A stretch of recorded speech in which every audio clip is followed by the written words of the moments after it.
नमस्कार। जेके न्यूज 18 में सभी दर्शकों का पुनः एक बार हार्दिक स्वागत है।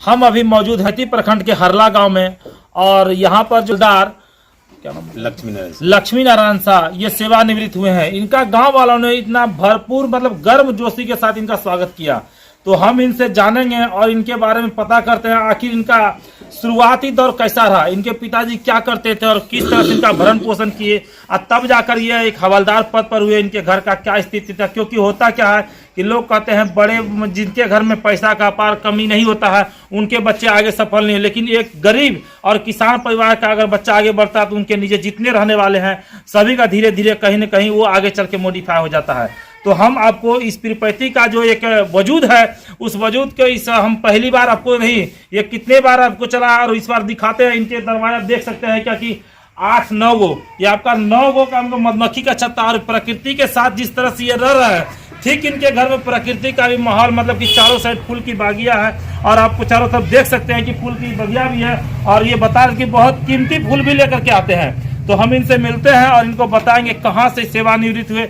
इनके घर के लोगों का अभी क्या है।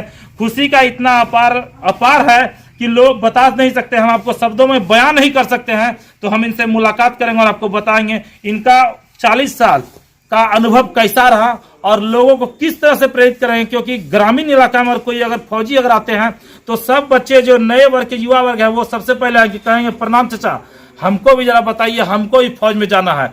तो इनको भी पूछते हैं कि आप क्या दीजिएगा संदेश उन लोगों को, ताकि हो सके आप संदेश दीजिएगा। और अभी बता रहे थे कि हम जो है कि बहुत लोगों का जिनके घर में जैसे किसी बेटी का शादी होता था उसमें भी हम जो है कि उन लोगों को आर्थिक मदद करते थे, लेकिन हम किसी का नाम आपको नहीं बताएं। कहते हैं कि दान जो देते हैं हम उसका नाम आपको नहीं बताते हैं। आइए एक बार पुनः इनको बताते हैं आखिर इनका नाम क्या है और क्या देना चाहते हैं।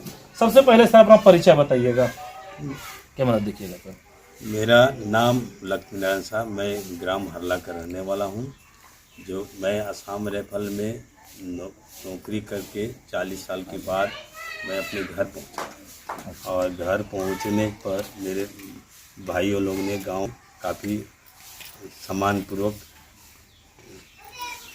आपको सम्मानपूर्वक लेकर आया और पूरा बहुत गर्म जोशी से स्वागत किया। क्या कहना चाहेंगे उन लोगों को? मैं उन लोग के लिए तो मैं उनका बहुत आभारी हूँ। मैं ऐसे बात नहीं है कि जो फौज से आने पर इतना सब कुछ किया, मेरे लिए एक सरप्राइज था। आपके पिताजी जो काम करते थे वो किसान परिवार से थे या किसी अच्छे खासे फैमिली से थे, उसके बारे में बताइए। नहीं, मेरे पिताजी किसान एक बिजनेसमैन थे जो वेस्ट बंगाल में छोटा मोटा दुकान था, उससे हमारा घर का किसी तरह से गुजारा चलता था। इसके बाद में हम फौज ज्वाइन किया और बाकी धीरे धीरे सब कई भाइयों ने भी ज्वाइन किया और ज्वाइन करके यहाँ तक हम आ पहुँचे। फौज ज्वाइन करने का आपका मंशा का आखिर प्रमुख कारण क्या था? आखिर फौज के बहुत सारा आर्थिक स्थिति हमारा नाजुक था, उसके वजह से हमने फौज ज्वाइन किया।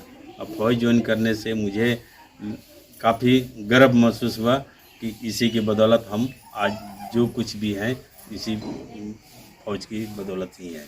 और नए युवा वर्ग जो आपके पास आएंगे तो उसको किस तरह से आप प्रेरित करना चाहेंगे ताकि वो लोग आएंगे आपके पास, आपकी हर बात को वो मानेंगे?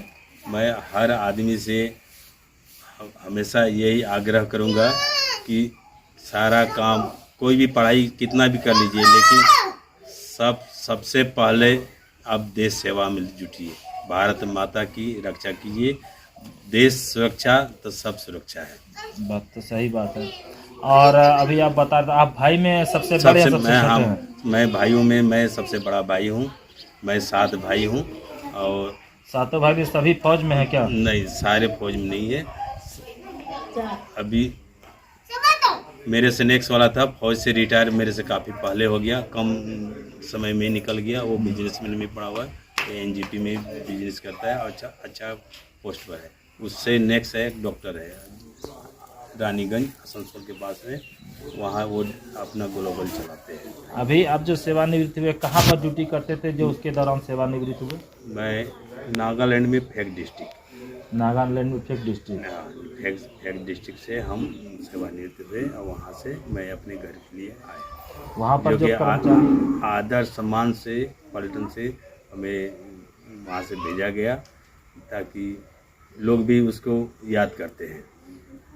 अभी जैसे आप बता रहे थे कर्मचारी लोगों का कहना था कि साहब 5 साल और रहते तो हमें हाँ, और लगता, उसके बारे में क्या कहना चाहेंगे उनको? अगर वो खबर अगर आपकी देखेंगे, उन्हें क्या संदेश देना चाहेंगे आप? मैं यही मैं बता रहा हूँ कि मैं 99% मुझे लोग यही बोले कि आप यहीं रुक जाओ, लेकिन मुझे मजबूरी था कि मुझे घर पहुँचना है।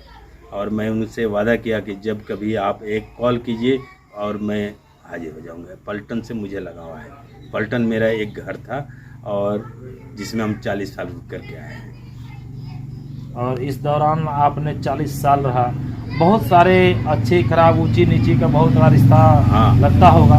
लेकिन आप उसमें जो जैसे फौज में लोग अभी बता रहे थे कि एक बार भर्ती हुई थी जिसमें हम भी गए हुए थे, तो उसमें लोग मतलब कि 150 की भर्ती हुई लेकिन मात्र 40 लोग, आखिर कारण क्या था? उसमें फौज से डरते थे लोग, फौज में मतलब नौकरी करना नहीं चाहते थे। फौज एक अलग नज़रिया से देखते थे। जैसे जैसे समय बीतते गया और आज लोग 100 का वैकेंसी निकलता है तो 5 लाख लोग जुड़ जाते हैं कि भारतीय में भी होना है। उस समय ऐसा नहीं था, उस समय उल्टा था। उस समय में पे भी कम था जी। मैं जब भर्ती हुआ था मेरा बेसिक पे था 175 रुपये। उस समय की बात है? उस समय की बात है। और आज 56,000 है। अभी आपको कैसा फील लग रहा है? आप घर आए हैं, बहुत लोग आपको अभी तो शुरुआत हुआ है, बहुत लोग आएंगे कहेंगे प्रणाम चाचा, जो भी बात है लोकल भाषा में भी बात करेंगे, तो उनको क्या कुछ को बताना चाहिएगा?